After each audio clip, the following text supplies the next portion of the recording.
The American Cross. We're going to learn about the efforts needed to help people affected by the severe storm. Wow, and there's severe storms everywhere. Today I have Trevor Rigan. Am I saying that correct? I had no idea. Rigan, Trevor Rigan, president of Humanitarian Services, the American Red Cross. Good morning, Trevor. How are you?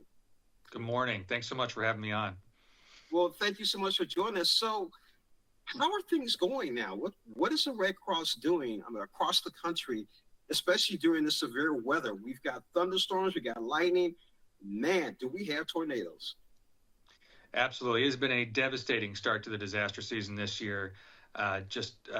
We have seen tornadoes and extreme flooding racing across the country over the last 60 days. In fact, the month of May was the most active severe weather month since 2011. More than 1,000 tornadoes have been recorded touchdown. We've seen extreme flooding in many cities across the country. We've seen extreme hail. More than 10,000 homes have been directly impacted. Millions have lost power. And unfortunately, more than 36 have lost their lives. All of that has forced the Red Cross to stand up major relief operations in more than 13 states, including Missouri, and neighboring states in Arkansas and Oklahoma and Kansas, Iowa. More than 2,000 Red Cross volunteers and staff have mobilized and are on the ground providing services in those communities right now. So what can the public do to help us support these people affected by flooding, tornadoes, and they get ready to talk about the extreme heat. Summer's coming upon us.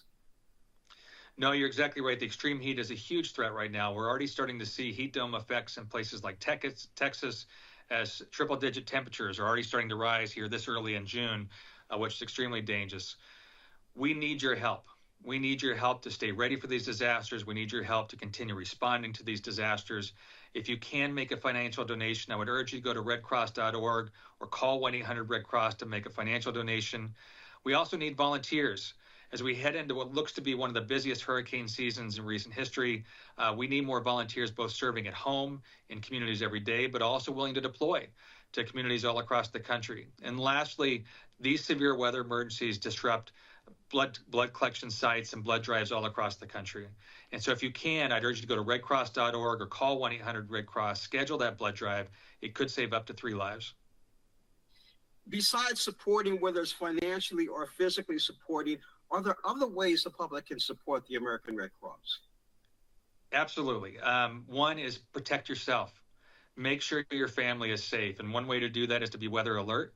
Over the last 60 days, we've actually sent out more than 70 million emergency weather alerts to families in the face of these disasters. You can download the free app, the free Red Cross emergency app today, and make sure your family has access to critical life-saving information, including the alerts, but also CPR and first aid information and where services are being offered.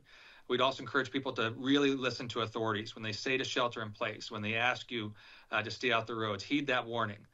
That could save lives and leave the space for emergency responders to be out there to make sure communities are safe. And lastly, I'll just reiterate again, you can volunteer. You can volunteer with the Red Cross or other agencies active in the community. We need more people engaged in this work to be out there helping run shelters, helping to feed communities, helping to do casework. We have actually provided nearly $2 million in direct financial assistance in these communities over the last couple of months.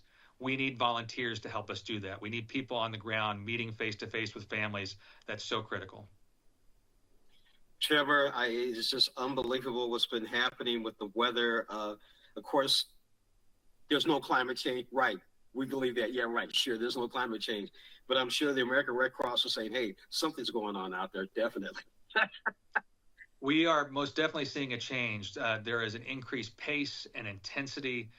We're also seeing communities impacted over and over and over again. And all of that is causing a level of fatigue. It's causing a fatigue for those households that have lost power for the 4th time in 6 months.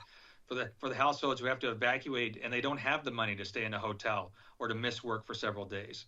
And so the more we can talk about it, the more we can share the stories of the communities, the better we'll be prepared to meet their needs when those disasters do happen. You have a point, because they always say you need at least $400 to $500 in your savings account for any type of emergency that's going to pop up. And you're absolutely right. A lot of people can't make that happen. A lot of people don't even think to make that happen. That's very interesting. That's right. Been speaking with Trevor Rigan, president of Humanitarian Services, American Red Cross. Trevor, right now I feel sorry for Houston and Texas. all this stuff that's going on down there, man, it's crazy. You're making me want to volunteer now. So thank you for joining us on Morning Blend.